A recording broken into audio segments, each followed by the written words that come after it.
சிம்மராசி உத்திரா நட்சத்திரக்காரங்க. இது சூரியனோட நட்சத்திரம். மொத்த தசா காலங்கள் 6 வருடங்கள்.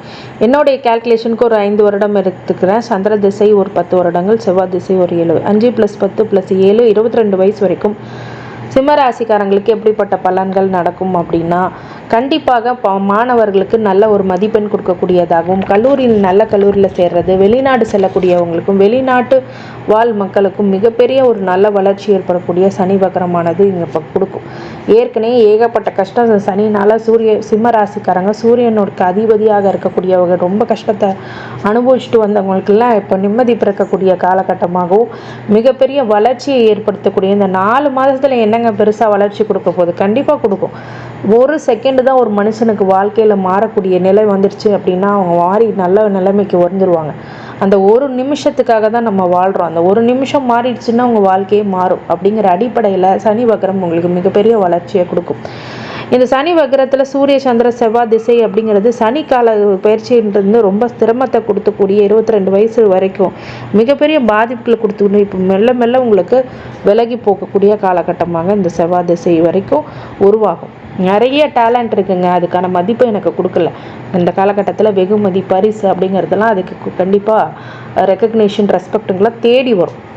அதே மாதிரி மருத்துவத்துறையில் சில சிக்கல்களான விஷயங்களில் நீங்கள் மாட்டிக்கிட்டு இருந்தாலும் இப்போ சரியாகும். அதே மாதிரி எல்லா துறையில் உள்ள உத்தியோகத்தில் தொழிலில் இருக்கிறவங்களுக்கெல்லாம் பெரிய தலைவலியாக இருந்த இந்த கண்டக சனி இந்த வக்ர காலங்களில் மிகப்பெரிய ஒரு வளர்ச்சியை ஏற்படுத்தியே கொடுக்கும் அப்படிங்கிறதுக்கு மாற்று கருத்துக்கு இடமல்ல. அதே மாதிரி நல்ல திருமணம் நடக்கலைங்க அப்படின்னா இப்போ திருமணம் நடக்கும். ஒரு சில பிரச்சனைகளை கொடுத்தாலும் உங்களுக்கு நல்ல வாழ்க்கையை கொடுக்கும். முதல்ல அடுத்தது புத்திரபாக்கியங்கள் கொடுக்கும். இந்த மாதிரி விஷயங்கள்லாம் கண்டிப்பாக பண்ணணும். அடுத்தது ராகு திசை 22 வயசுலேருந்து 40 இவங்க தான் கொஞ்சம் கவனமாக இருக்கணும். மாற்றுப்பாலினத்தினர் இந்த லவ் மேரேஜ் அப்படின்றதெல்லாம் கொஞ்சம் சிரமத்துங்க அதிகமாக தள்ளி விட்டுரும். அதனால் தவறான விஷயம் மனசில் பட்டுச்சுன்னா அது கண்டிப்பாக பண்ணாதீங்க. உடலுக்கு தேவையில்லாத ஒரு சில விஷயங்களை நீங்கள் தவிர்த்து வருவது மிகப்பெரிய நல்லதை உங்களுக்கு கண்டிப்பாக கொடுத்துரும். அடுத்தது குரு திசை 40 வயசுலேருந்து 56 வயசு வரைக்கும். இந்த குரு திசையை மட்டும் நீங்கள் பார்த்தீங்கன்னா ராஜ யோகாதிபதி தான் குரு. ஆனால் 5க்கும் 8க்கும் உடையவர் அப்படிங்கிறதுனால உங்களுடைய புத்திர பாக்கியம் இல்லாதவங்களுக்கு இப்போ புத்திர பாக்கியம் கிடைக்கும். லேட் ஆனாலும் புத்திரன் நல்லா ஒரு புத்திரம் கிடைக்கும், 2வது புத்திரன் கிடைக்கும். அந்த மாதிரி புத்திர நிவர்த்தி கிடைக்கும், தோஷ நிவர்த்தியும் கிடைக்கும். இந்த காலகட்டத்தில் குரு நல்ல இடத்துல மட்டும் இருந்தனா புத்திர வழியில் சந்தோஷமும் நடக்கும். அவங்களுடைய பரிசு வெகுமதி அவங்களுடைய முன்னேற்றங்களில் நினச்சி சந்தோஷப்படுவீங்க. இந்த காலகட்டத்தில் உங்கள் மகளுக்கு நல்ல வரன் தேடி நல்ல திருமணம் செய்து குறிக்கக்கூடிய யோக பலன்களும் நடக்கும். அசையா சொத்து வாங்கக்கூடியதாகவும் வண்டி வாகனம் போன்ற விஷயங்களை வாங்குவதும் ரொம்ப நல்ல பலன்களை இந்த குரு திசையில் உங்களுக்கு கண்டிப்பாக நடக்கும். குடும்ப விஷயத்தில் சுபகாரியங்கள் சுப விரயங்கள் அப்படின்னு ஏற்படக்கூடியதாகவும் இருக்கும். மிகப்பெரிய வளர்ச்சி அப்படிங்கிறது இருக்கும். இந்த காலகட்டத்தில் பிஆர்ஓ கிடைக்கல அப்படின்றவங்களுக்குலாம் பிஆர்ஓ ஃபாரின் கண்ட்ரியில் கிடைக்கும். அதே மாதிரி உங்களுக்கு நல்ல ஒரு ப்ரெசன்ஸ் ஆஃப் மைண்டு இப்போ நான் கண்டிப்பாக உருவாகும். ஏன்னா சனிக்கு ஆகாத பகை கிரகம்னா சூரியன். அப்புறம் சிம்ம ராசியில் இருக்கிறவங்க எல்லாத்துக்கும் இந்த சனினால் ஒரு தலைவலி, கணவன் மனைவிக்குடைய இடர்பாடு, அந்யோன்ய பிரச்சனை, குடும்ப பொருளாதார நெருக்கடி இதெல்லாமே கொடுத்துரும். இதெல்லாம் நிவர்த்தி பெறக்கூடிய சனி வக்கரமாக இந்த சனி வக்கரம் குரு திசைக்காரங்களுக்கு இருக்கும். அடுத்து சனி திசை 56லேருந்து 70 இவங்க தான் கவனமாக எச்சரிக்கையாக இருக்கணும். ஏன்னா 6க்கும் 7க்கும் உடையதுன்னு நோய் எதிரி கடன் ஏதாவது கொடுத்து கொடுமைப்படுத்தி கொண்டு இருக்கக்கூடிய காலகட்டம். அதே மாதிரி கும்பராசிக்கு 7ஆம் இடத்துலேருந்து இந்த கணவன் மனைவிக்குள்ள பிரிவு, துக்கம், துயரம் அப்படிங்கிறது ஏற்பட்டுரும். இவங்க எல்லாமே இந்த சனி வக்கரத்தில் கொஞ்சம் நிவர்த்தி அடையும்.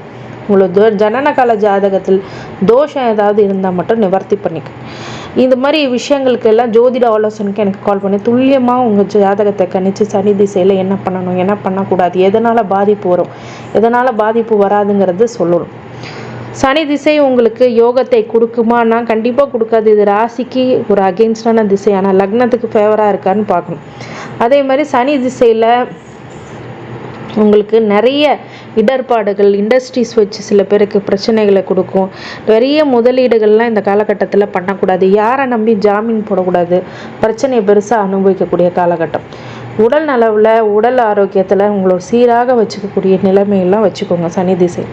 சனி திசை மிகப்பெரிய மாற்றங்களும் முன்னேற்றங்களும் வயதுக்கேற்ப அவங்கவுங்க வயதுக்கேற்ப தீவிரத்தை கொஞ்சம் கொடுத்துரும்.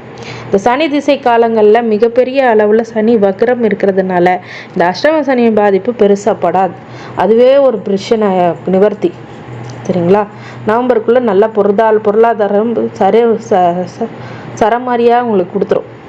நிறைய விஷயங்களும் உங்களுக்கு ஃபேவராக பாசிட்டிவாக நடந்தாலும் சில இடத்துல எச்சரிக்கையும் கவனமாக இருக்கணும்னா மாற்றுப்பாலினத்தினாரும் நண்பர்களிலும் பண விஷயத்துலையோ உடல் விஷயத்துலையோ ரொம்ப ஜாக்கிரதையாக இருக்கணும். புதன் 75 வயசுலேருந்து 92 இது ரொம்ப ஃபேவரான திசையாக இருந்தாலும் கண்டிப்பாக இந்த சனி வக்ரம் உங்களுக்கு முழுமையான நல்ல பலன்கள், ஒரு ஞானத்தை கொடுக்கும், உலக வாழ்க்கையோடைய நியதி புரியும்.